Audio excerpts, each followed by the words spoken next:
Hello there, this is the American Anarchist show.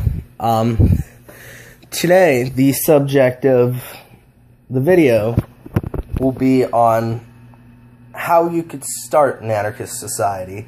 And I have a feeling a lot of anarchists may not like it, a lot of people who aren't anarchists may not like it.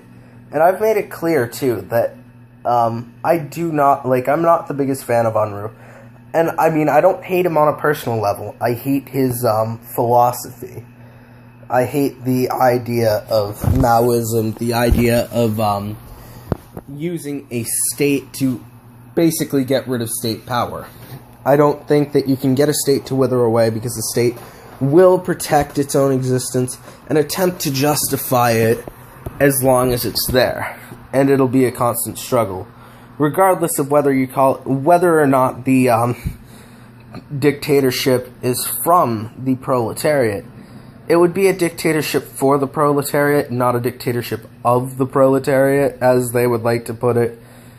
Anarchists don't believe in the dictatorship of the proletariat, at least not in that sense. You could technically consider the idea that we force the bourgeoisie to live as the proletariat a dictatorship.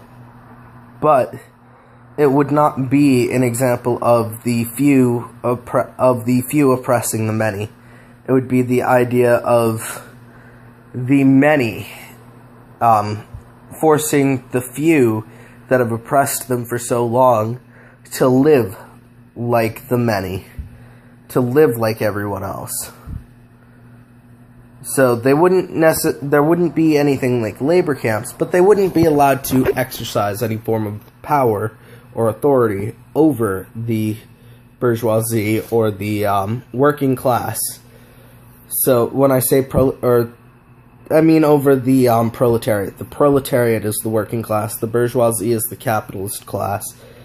And right now we have a system that is the proletariat versus the bourgeoisie, and the bourgeoisie is always doomed to lose because the proletariat owns everything, holds all the power.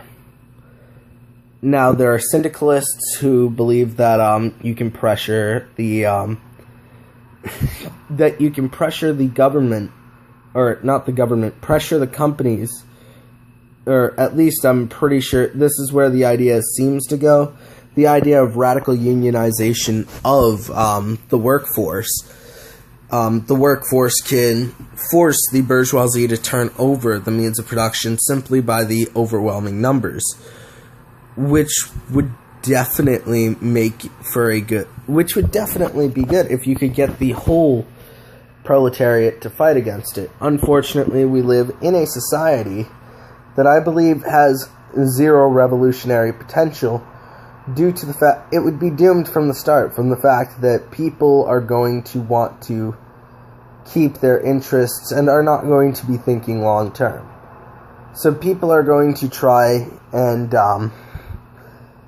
there are going to be people who, if they're hurt, they're going to go to the state hospital. They're going to go to the hospital that has billions of dollars and runs on an economic infrastructure that has had 100 years ahead of any anarchist society that would start. So sure, you could start an anarchist commune and even declare peace between the nations. And sure, you can have education, but you're not going to get people to think in the long term. People are very comfortable. So this is where I wouldn't call myself a third worldist, because quite honestly, I don't even know enough of the philosophy to call myself a third worldist. But I can definitely say that the first world is not the place for a revolution. And you would have a lot more violence in a revolution in a place like America than you would have in a place in a less stable place. Now, this is where my idea comes in, my thought, how it may start. This is just thinking about how it may start. I'm not even necessarily saying that this is the way to go. This is just an idea I'm putting out on the table along with many other anarchists. But the idea, it is true that, sure, you could start an anarchist commune in America, you could start it in the EU, and you may have some amount of peace, but you're not going to overturn society that way, and you're not going to get a bunch of people that way, and you'd be giving up a lot to do so. Now, I'd say that we should go to a place that is, let's just say, less stable, that does not have a coherent military structure, due to the fact that there's many different parts warring a place like Somalia, where you have different people that are going out and being pirates because there's no infrastructure in Somalia.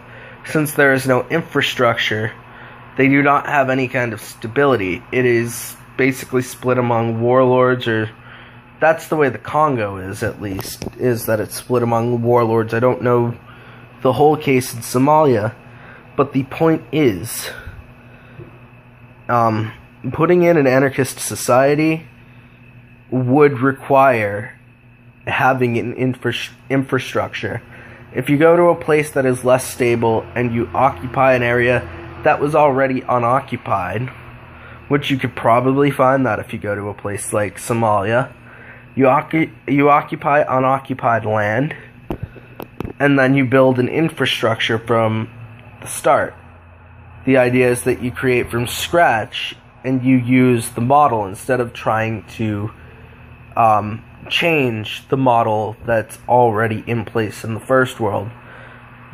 This way, you can't just be crushed immediately by the bourgeoisie of the other countries.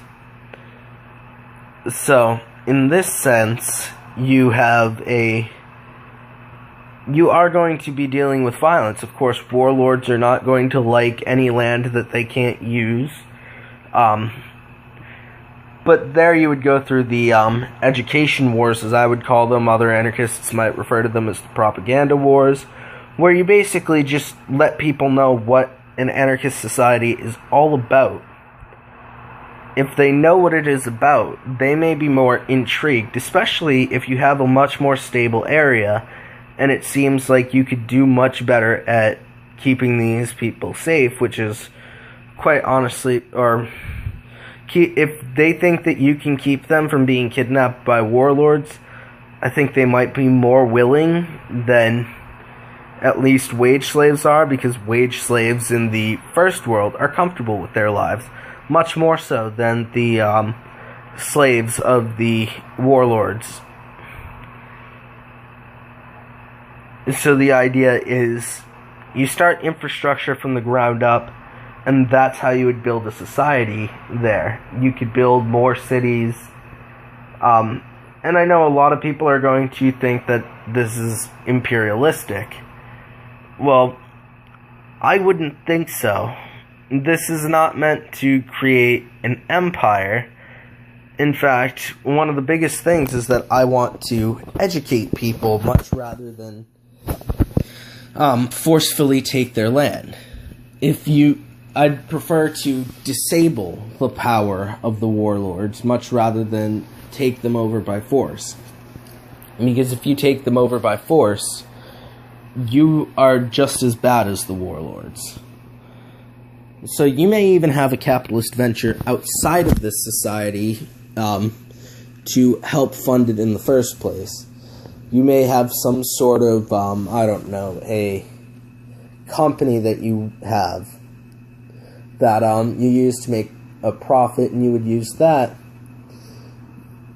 But then you can create a society, an anarchist society in this place, where you have just created some infrastructure, and after you've gotten started, that capitalist venture will have no need to exist, since you will not need to fund it if you have enough people to work the area. If you have the materials and you have everything that you need, you can definitely do this.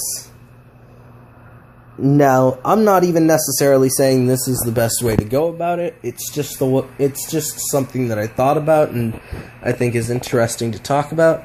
If anyone disagrees, agrees, has an alternative solution, I'd love to hear it. I am definitely open to divergent opinions. Bye.